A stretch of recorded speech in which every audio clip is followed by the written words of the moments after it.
मौसम बड़ा बेईमान है, हाँ, आने वाला कोई तूफान है। अच्छा। नीतीश कुमार तो मैं शुरू से कहता आया हूँ एक धर्मनिरपेक्ष नेता है।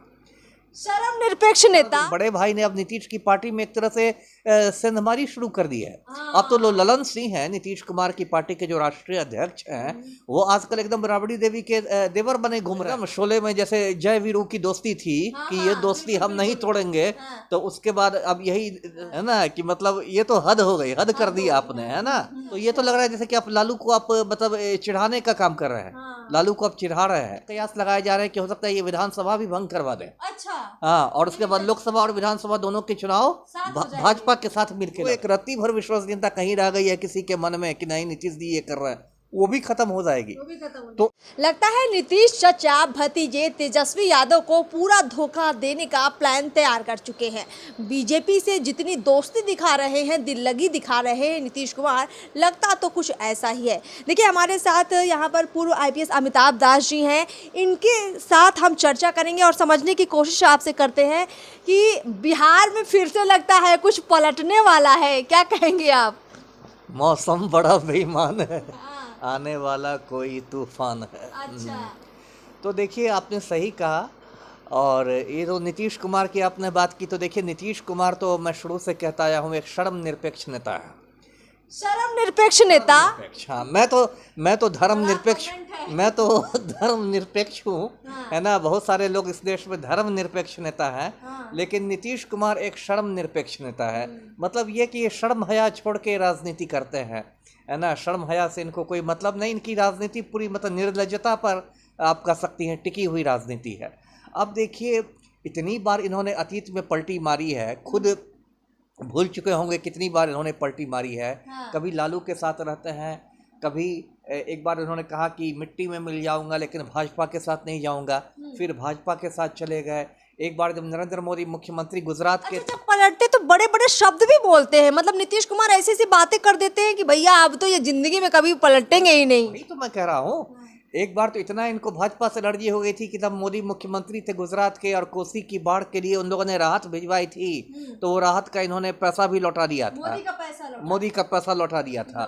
भाजपा नेताओं को जो डिनर का इनविटेशन दिया था, वो इनविटेशन इन्होंने कैंसिल कर दिया था, है ना। और उसके बाद और फिर एक बार आपको याद होगा कि इनकी राजद के साथ सरकार थी, सब ये तेजस्वी डिप्टी सीएम थे और तेजस्वी के यहाँ सीबीआई रेड हो गया, तो पलटू राम ने कहा कि मेरी तो अंतरात्मा जाग गई है, अब मैं कैसे तेजस्वी के साथ रहूं, मतलब ये तो दागी हो गए हैं। और फिर उन्होंने भाजपा के साथ हाथ मिला लिया। मतलब तेजस्वी पे रेड से इनको दिक्कत थी, लेकिन आनंद मोहन को यही बाहर निकालते हैं। वही ना मैंने कहा कि धर्मनिरपेक्ष नेता है। हाँ। 100 बातों की एक बात है। और अब देखिए मैं नीतीश की अभी आपको मनोस्थिति बताता हूँ। हुआ ये कि नीतीश कुमार ने ये सोचा था, या इनके चमचों ने इनको यकीन दिला दिया था कि देखिए जो विपक्षी गठबंधन बनेगा, आप उसके संयोजक बनाए जाएंगे, कन्वीनर बनाए जाएंगे। उसकी पहली बैठक पटना में हुई थी। उसका तो सोशल मीडिया में इनके जो चमचे हैं नीतीश के, उन्होंने ऐसा भौकाल बना दिया कि लगा कि अब तो नीतीश कुमार ही विपक्षी गठबंधन के संयोजक बनेंगे, यही प्रधानमंत्री का चेहरा बनेंगे, है ना। बीच में जब राहुल गांधी को ये कर दिया था, मानहानि के मुकदमे में राहुल गांधी सजा याफ्ता हो गए थे और उनकी सांसदी चली गई थी, तब लोग कहने लगे कि अब तो राहुल जी के चुनाव लड़ने पर बैन हो गया है, अब तो नीतीश कुमार को कोई रोक ही नहीं सकता है। तो ये स्थिति थी। उसके बाद धीरे धीरे नीतीश कुमार का ये बुखार उतरा है। पटना के बाद अगली बैठक बेंगलोर में हुई। नीतीश कुमार का बुखार कम हो गया है। अब राजनीतिक तो उतरा ही है। उसके बाद फिर बंबई में बैठक हुई, गठबंधन का नाम पड़ा, इंडिया नाम पड़ा, उसमें 14 सदस्यों की एक समन्वय समिति बनी, सब कुछ हुआ, लेकिन संयोजक तो दूर दूर तक नहीं दिखाई दे रहा है। और जो कपिल शर्मा के शो में कहते हैं कि बाबा जी का ठुल्लू इनको मिला कुछ नहीं मिला, है ना। तो इनको तो कुछ मिला नहीं नीतीश कुमार को, ना ये संयोजक बने, ना प्रधानमंत्री का चेहरा बने। उल्टे क्या हो गया है कि अब लालू ने, जो इनके बड़े भाई हैं, खुद नीतीश उनको बड़ा भाई कहते हैं, लालू बड़े भाई ने अब नीतीश की पार्टी में एक तरह से सेंधमारी शुरू कर दी है। अब तो ललन सिंह हैं नीतीश कुमार की पार्टी के जो राष्ट्रीय अध्यक्ष हैं, वो आजकल एकदम राबड़ी देवी के देवर बने घूम रहे हैं, अच्छा। है ना। और मतलब ऐसा लग रहा है कि ललन सिंह कहीं ना कहीं जदयू और भाजी राजद का मतलब विलय करवाने वाले हैं। और मतलब समीकरण भी आने लगा है कि भाई ऐसे ही स्थिति में तेजस्वी यादव सीएम बनेंगे, ललन सिंह डिप्टी सीएम बनेंगे। मतलब आप ये कहना चाह रहे हैं कि ललन सिंह ये पूरी कोशिश लालू यादव के कहने पर कर रहे हैं कि जदयू जल्दी से जल्दी खत्म हो जाए या तो राजद में मिल जाए। बिल्कुल बिल्कुल। तो ये तो अब स्थिति ये हो गई है। और तो अब नीतीश कुमार के पास क्या है, इन्होंने समझा था कि इंडिया के गठिए बनेंगे, तो अब तो विपक्ष में कुछ मिला नहीं। अब इन्होंने फिर मतलब जिसको कहते हैं भाजपा पर फिर उन्होंने डोरे डालने शुरू किए हैं। हाँ। अभी जो आपको ये G20 समिट हुआ था, शिखर सम्मेलन, उसमें जो भोज हुआ था बहुत खाने की उसमें नीतीश बाबू पहुंच गए थे। हाँ, हाँ। फिर आपको याद होगा अभी दीनदयाल उपाध्याय वाली जयंती में पहुंच गए थे। अभी जो राष्ट्रपति महोदया आई तो उनके कार्यक्रम में नीतीश ने कह दिया कि जो हम लोग का हमारा जो दोस्ती है भाजपा से वो कहियो नहीं टूटेगा। हाँ। कभियो नहीं टूटेगा, है ना। मतलब जो एकदम शोले में जैसे जय वीरू की दोस्ती थी कि ये दोस्ती हम नहीं तोड़ेंगे, तो उसके बाद अब यही है ना। ये आपसे पॉइंट लेंगे, ये जो शोले वाली बात आप कर रहे हैं, जय वीरू वाली जो दोस्ती दिखा रहे हैं नीतीश कुमार बीजेपी के साथ, तो गब्बर मतलब लालू यादव जी गब्बर तो फिर खेल करेंगे वो ना। अब जब ये दो जय वीरू बन जाएंगे तो लालू को तो गब्बर के रोल में आ ही जाएंगे। तो ये मतलब होता है। अब इसके बाद बहुत तरह के इस तरह कयास लगाए जा रहे हैं कि, और उसके बाद नीतीश कुमार मतलब बातों बातों में कटाक्ष कर रहे हैं। डॉक्टर मनमोहन सिंह पर पहुंच गए कि डॉक्टर मनमोहन सिंह ने हमारा ये सहयोग नहीं दिया, वो सहयोग नहीं दिया। एम्स बना भी तो 2014 में, यानी कि फिर मोदी जी के कारण बना। मतलब ऐसा फिर से जो कहते हैं ना कि फिर इनका भाजपा प्रेम नीतीश कुमार का उमड़ने लगा है। तो अब देखिए, अब तो लोकसभा चुनाव एक तरह से आप कह सकती हैं कि सर पर है। 6 महीने तो चुनाव की दृष्टि से कुछ नहीं हुए।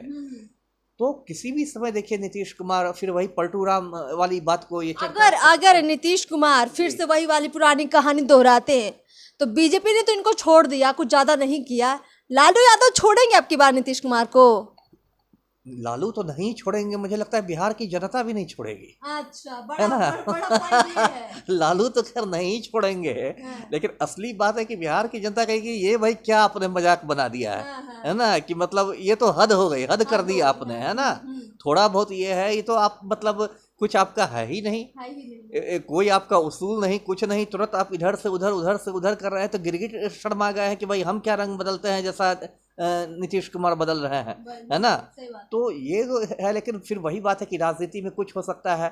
अभी देखिए, मैं आनंद मोहन का एक उदाहरण देता हूँ। आनंद मोहन को लालू ने थोड़ा अभी मतलब औकात बता दी एक तरह से। लालू से मिलने गया था आनंद मोहन, तो हाँ, गेट भी नहीं खोला गया लालू का, और मतलब बेरंग लौट गए आनंद मोहन। उसके बाद नीतीश कुमार ने आनंद मोहन से मुलाकात की, और अब 27 अक्टूबर को ये जो पलटू राम है ये पचगछिया जा रहे हैं। अच्छा। आनंद मोहन के गांव जा रहे हैं। आनंद मोहन के दादाजी की मूर्ति का अनावरण करेंगे। अच्छा। है ना। और वहां पर तो देखिए मतलब लालू ने यदि आनंद मोहन को ये किया, अपने से दूर हटाया, तो अब पलटू राम आनंद मोहन को और ज्यादा गले लगा रहे हैं। अच्छा, तो ये तो लग रहा है जैसे कि आप लालू को आप मतलब चिढ़ाने का काम कर रहे हैं। लालू को आप चिढ़ा रहे हैं। तो इधर जो, इसलिए मैंने कहा कि आज मौसम बड़ा बेईमान है, आने वाला कोई तूफान है। तो देखिए 2-4 रोज में तूफान आ जाएगा। तो ये भी चर्चा है कि 2 नवंबर को जो शिक्षक लोगों को यह नियुक्ति पत्र बांटेंगे गांधी मैदान में पलटू राम में, इसलिए इतनी हड़बड़ी है इनको 2 नवंबर की, क्योंकि 2 नवंबर के बाद यहाँ तक कयास लगाए जा रहे हैं कि हो सकता है ये विधानसभा भी भंग करवा दें। अच्छा। हाँ, और उसके बाद लोकसभा और विधानसभा दोनों के चुनाव भाजपा के साथ मिलकर लड़े। तभी नीतीश कुमार पहले कहते थे कि चुनाव जल्दी हो सकते हैं, चुनाव जल्दी हो सकते हैं। तो ये वाली जल्दी थी। अच्छा। लोकसभा की तो थी, विधानसभा की थी। तो देखिए बहुत कुछ होने वाला है। और मतलब बिहार का देखिए, एक मैं दुर्भाग्य ही कहूँगा कि मतलब पलटू राम बिल्कुल कुर्सी के लिए पलटी मारे, और आम लोगों का हाल बिहार में देख ही रहे हैं, चाहे शिक्षक अभ्यर्थी हों या सिपाही भर्ती वाले हों, आम लोगों में तो हाहाकार। बिल्कुल। अंतिम आपसे सवाल लेंगे इस पूरी चर्चा में। देखिए, राजनीतिक तौर पर तो सियासी जो उठापटक होती है वो तो चलती रहती है, लेकिन बिहार की अगर जो जनता की बात करें, बिहार में 2 तरह से वोट पड़ता है। एक तो जातिवाद पर हम देखते हैं कि बड़े तादाद में वोट पड़ता है। दूसरा, ये लोग देखते हैं कि कौन पार्टी ज्यादा ताकतवर दिख रही है। अब जिस तरह से नीतीश कुमार कर रहे हैं, तो जदयू पर तो भरोसा शून्य हो जाएगा लोगों का। वही कहा ना। और इसका लाभ सीधा लाभ लालू यादव को मिलेगा। अच्छा। सीधा लाभ राजद को मिलेगा, या महागठबंधन के जो बाकी घटक हैं जैसे कांग्रेस है, वाम दल है, इन लोग को मिलेगा। अच्छा। क्योंकि नीतीश कुमार तो अपनी विश्वसनीयता इस तरह खो देंगे कि उसके बाद तो फिर ऑलरेडी खो चुके हैं, खोने के लिए बहुत कुछ ज़्यादा बची नहीं है विश्वसनीयता, लेकिन जो एक रत्ती भर विश्वसनीयता कहीं रह गई है किसी के मन में कि नहीं नीतीश जी ये कर रहा है, वो भी खत्म हो जाएगी। तो इसका तो सीधा सीधा फायदा लालू यादव पर मिला। और जिस तरह से सीबीआई और सब केंद्रीय एजेंसी लालू यादव को घेरने की कोशिश कर रही है, अभी सीबीआई वाले फिर गए थे सुप्रीम कोर्ट में से कुछ हुआ नहीं, हाँ। लालू यादव का बेल कैंसिल कराने के लिए, या बार बार इन लोग को बुलाया जाता है, ये पूछताछ वो पूछताछ। तो ऐसे भी एक सहानुभूति वाला फैक्टर तो लालू परिवार के पक्ष में काम कर ही रहा है ऑलरेडी। तो अगर नीतीश कुमार इसके साथ हाथ बढ़ाते हैं तो नीतीश का भी नुकसान होगा, और साथ ही साथ मेरा ये मानना है कि भाजपा का भी नुकसान होगा कि ये क्या मजाक है, ये क्या मजाक है। कल तक फिर अभी तो तड़ी पार गृह मंत्री पूरा घूम घूम के इन लोग को क्रिटिसाइज कर रहे हैं और फिर उसी के साथ आ जाएंगे। लेकिन वही है कि राजनीति अब इतनी ज़्यादा अवसरवादिता वाली राजनीति हो गई है कि कुछ कहना मुश्किल है। ये लोग बहुत शॉर्ट टर्म में सोचते हैं। जी बिल्कुल सही कहा आपने।